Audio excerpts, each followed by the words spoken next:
Hello বন্ধুরা, ক্রিক India চ্যানেলের আমার সমস্ত দেশ ও প্রবাসী ভাইদেরকে জানাই আসসালামু আলাইকুম। এবং শুরু করতে চলেছি আজকের আমাদের ভারতের খেলা নিয়ে। এবং গতকাল ভারত যে পরিমাণে পারফরমেন্স করেছে, যে পরিমাণে ওয়েস্ট ইন্ডিজকে দুর্মুচ করে আমাদের ভারত সেই ফাইনালে পৌঁছে গেছে, সেই ভারতকে নিয়ে আমি কিছু কথা বলবো।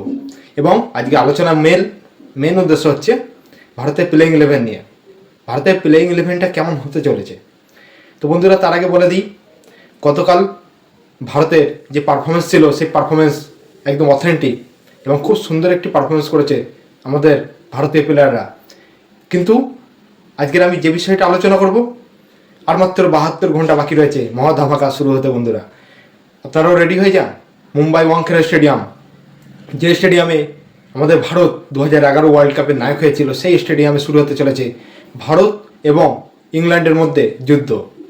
এবং যে জিতবে সে চলে যাবে ফাইনালে।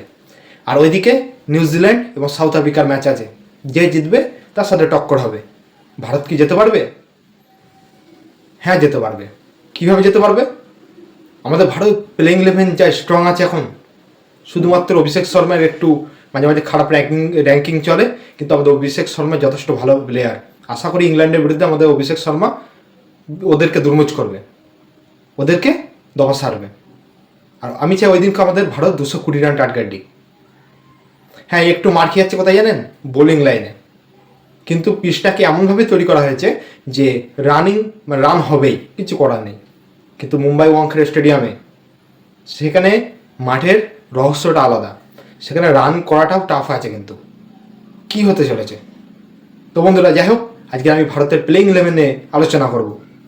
এবং শুরুতেই বলে দিই, ভারতের প্লেইং ইলেভেন যে আমি যেটা আলোচনা করব সেটি আমার ব্যক্তিত্ব এবং স্পোর্টস মিডিয়া যেভাবে যে লাইনে চলছে সেই অনুযায়ী আমি কথা বলবো।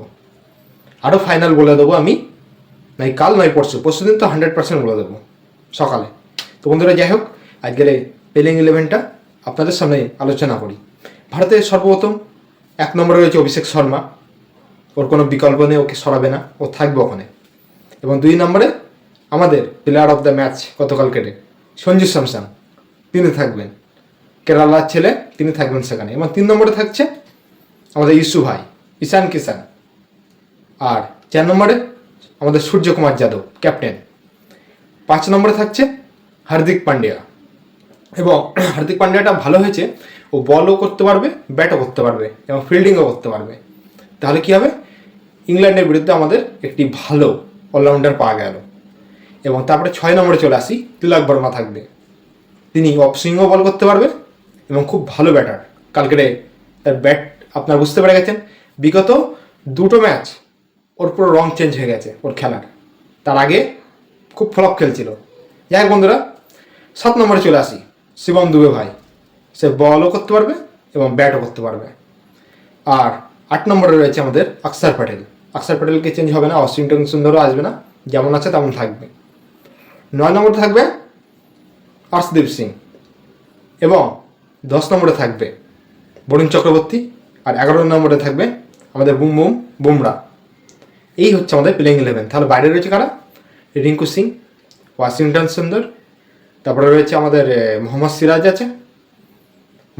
আছে, আর কে আছে? এরা বাইরে রয়েছে। এবং এখানে যে প্লেইং ইলেভেন যে সেট আপটা রয়েছে 100 এখন 99% আমি বলছি এটাই থাকবে।